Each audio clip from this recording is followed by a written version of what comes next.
संतरे बेचने वाली बूढ़ी अम्मा की कहानी, जिसके पास एक नौजवान लड़का हमेशा आता, हमेशा संतरे खरीदता और खरीदे हुए संतरों में से किसी एक को, उसकी एक फाक को चखते हुए कहता, अम्मा देखो ना, ये तो कम मीठा है। और अम्मा हमेशा दूसरी फाक को चखते हुए कहती, नहीं बेटा, ये तो बराबर मीठा है।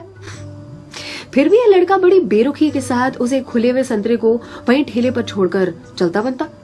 अब इस नौजवान के साथ उसकी पत्नी भी हमेशा हुआ करती। एक दिन पत्नी ने पूछा, ये जो तुम हर बार अम्मा के ठेले पर पहुंचकर नौटंकी शुरू कर देते हो, ये संतरा तो कम मीठा है, ये संतरा तो कम मीठा है।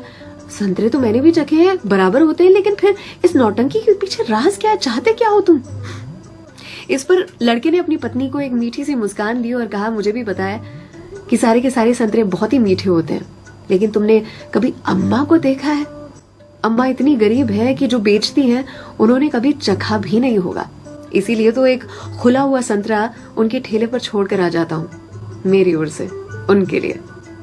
अम्मा के बाजू में जो सब्जी वाली थी, उसने एक दिन कहा उनसे, आपको पता है ये जो सरफिरा आपके ठेले पर आता है संतरे खरीदने के लिए, इतनी चिकचिक करता है आपसे कि आप नाप तोल में उसे ज्यादा संतरे दे देती हो।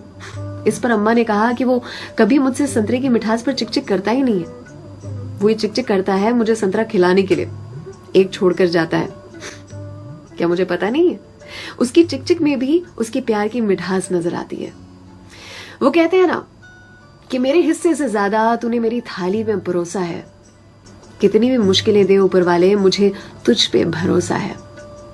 छीन कर खाने वाले का कभी पेट नहीं भरता और बांट कर खाने वाला कभी भूखा नहीं मरता। अगर कोई ऐसा दिखे, उसकी मदद जरूर से करे, इसी को तो कहते हैं जियो दिल से।